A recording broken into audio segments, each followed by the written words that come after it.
guys ल अब आज चाहिँ माछा र भात खान लागेको म झ्याप्पल माछा टक्क लाएर यहाँ छ यस्तरी नै खाइराखेको छ क्या टक्क मजाले यसरी खाँदैछु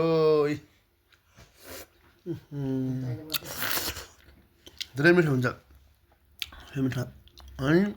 म चाहिँ माछासँग यस्तो निस्तो भात के कस्तो मनपर्छ गाइज खाएर माथि यस्तो तर परेको झोल हुन्छ क्या हेर्नु त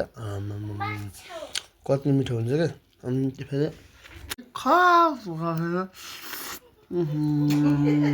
कति मिठो हुन्छ खानालाई भात यस्तो फुरुरु सम्माउनु पुरै थालमा काँचको थालमा भात फेरि खोकीको उसमा पानी आमामा यति यता फेरि हाम्रो बुढी माउलाई मैले माछा र भात खाएको डालै मर्न लागिसकेँ खोइ किन आएको नि यसरी कटप कटपले खाना दाँत हुनु पर्यो नि हुन त पछि हाम्रो पनि दाँत खुस्किन्छ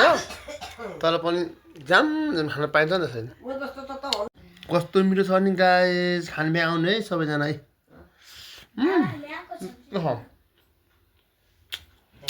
सबैलाई त पुग्दैन है नजिक नजिक हुने मात्रै आउनेलाई है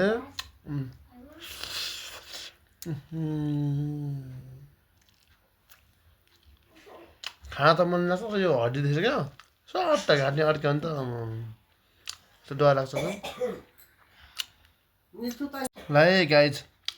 यस्तै हो दुःख सुख खाइरहेछ सबैजनालाई गुड नाइट ल किनकि 11 बजिसक्यो नि त म आएर सुत्नु लागेको त्यही भएर ल बाई बाई गुड नाइट